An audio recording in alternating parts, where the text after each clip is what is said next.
Hi పిల్లలు, ఈరోజు మనం డిగ్రీ మొదటి సంవత్సరంలోని రెండవ సెమ్ములో రెండవ యూనిట్ అయిన ఆధునిక కవిత్వంలో నాలుగవ పాఠమైన అల్విదా పాఠం యొక్క సారాంశాన్ని నేర్చుకుందాము. ఈ పాఠంను రచించింది కౌముది.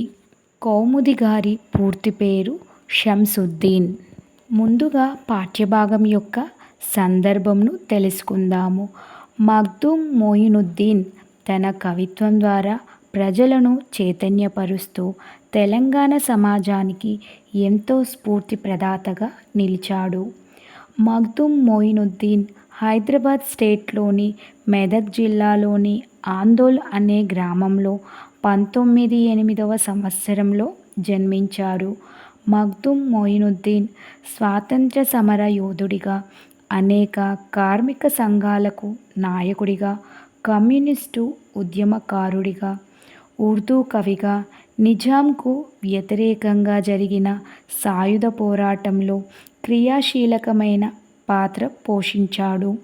ప్రగతిశీల భావాలతో కలమెత్తి గలమెత్తి నమ్మిన సిద్ధాంతము కోసం తన జీవితాన్ని అంకితం చేశారు. మగ్దూమ్ మొయినుద్దీన్ మరణాన్ని దగ్గరి నుండి చూసిన కౌముది షంసుద్దీన్ గారు భావోద్వేగంతో దుఃఖపడుతూ రచించిన స్మృతి గీతమే ఈ గేయము. పాఠ్యభాగం యొక్క సారాంశాన్ని ఇప్పుడు మనం నేర్చుకుందాము. ఒక వైతాళికుడి మరణాన్ని దగ్గరి నుండి చూసి భావోద్వేగంతో దుఃఖాన్ని పొందిన కౌముది గారు మగ్దూమ్ గారి వ్యక్తిత్వాన్ని, వారిలోని గుణగణాలను కీర్తిస్తూ ఈ స్మృతి గీతాన్ని రచించారు. లోకాన్ని జాగృతం చేసి మానవాళికి చైతన్యం అందించిన మహాకవుల మరణం సమకాలీన కవులకు విషాదాన్ని, తీవ్ర ఆవేదనను కలిగిస్తుంది. మగ్దూమ్ మరణం వల్ల తెలంగాణ సమాజానికి ఏర్పడిన లోటును అల్విదా కవిత ఆవిష్కరిస్తుంది. ఆధునిక కవిత్వ సంవేదనలో అభివృద్ధికి ఉన్న శక్తిని ఈ కవిత గేయం నిరూపిస్తుంది. సమసమాజం కోసం ప్రజల్ని సంఘటితపరచడానికి గీతాలు రచిస్తున్న గీతశిల్పి వెళ్ళిపోయాడు. గీతం తెగిపోయింది. ఎలాంటి సంకేతం లేకుండా, ఎవరికీ తెలియకుండా ఆకాశంలో రాలిపోయే నక్షత్రములా ఆయన మరణించారు. కళ్ళ నుండి జారిన కన్నీరు మట్టిలో కలిసినట్లు తల వంచుకొని సభలో నుండి వెళ్ళిపోయాడు. షాయిరా వెళ్ళింది, ముషాయిరా ఆగిపోయింది. ఆయన మరణంతో పరిమళం పోయింది, పరువం పోయింది. కవి హృదయం, రవి ఉదయం రెండూ పోయాయి. ఆయనతో పాటు సొగసు, సోయగం వెళ్ళిపోయాయి. హాయిగా నిద్రించే పేదరాలు సామాన్యుడు కన్న కలల్ని, తెలుగు వారందర్నీ, భాగ్యమతి నగరంలోని వారిని అభాగ్యులను చేస్తూ రాత్రి ఆకాశం విరిగినట్లు వారు వెళ్ళిపోయారు. పాటశిల్పి వెళ్ళిపోయాడు.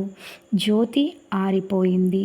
మనతో పాటు జైళ్లను, కన్నీళ్లను, రాళ్లను, రాపిడులను పంచుకున్నవాడు, కఠినమైన పరిస్థితుల్లో కూడా నమ్మిన ఆదర్శాల కోసం జీవించినవాడు, వర్గరహిత సమాజం కోసం కన్నవాడు, వైషమ్యాలు లేని స్వర్గం కోసం తపించినవాడు, ఎర్రజెండాకు, అరుణోదయానికి అంకితమైన దీనబంధువు, బిందువుల్లో ఇమిడిపోయిన మగ్దూమ్ గారు మన నుండి వెళ్ళిపోయాడు. ఆయన భూమిని ఆకాశం వైపు, ఆకాశాన్ని భూమి మీదికి తీసుకొని వచ్చినవాడు, మంచులో నిప్పును, నిప్పులో మంచును సృష్టించినవాడు, స్త్రీలపై రాసిన కవిత్వాన్ని, సారాయి కంపు మిగిల్చిన మత్తును, అగ్నిభిక్ష పెట్టి కవిత్వానికి నూతన నిర్వచనం ఇచ్చినవాడు, ఏడుస్తున్న చెల్లెళ్ళకి వెలుగును అందించినవాడు, మాటలకు ప్రాణం పోసి యుద్ధానికి నడిపించినవాడు, వెన్నెల వెలుగును కలిసి అపురూప శిల్పాలు రూపొందించినవాడు, అర్ధరాత్రి ఆకాశం వైపు ఎర్రని కాంతి దిశలో పయనించి వెళ్ళిపోయాడు. వారు తన కలంను విడిచారు. వారి కలలను మనలా బాధపడే ఎందరో హృదయాలను విడిచి కొండంత ఈ దుఃఖభారాన్ని ఈ గుండెకు అందించి సంఘాన్ని, సర్వాన్ని, సంగీతాన్ని, జీవితాన్ని అన్నిటినీ విడిచి అందనంత దూరం వెళ్ళిపోయారు అని మగ్దూమ్ మరణాన్ని గుర్తుగా కౌముది గారు ఈ కవితలో తన ఆవేదనను వ్యక్తం చేశారు.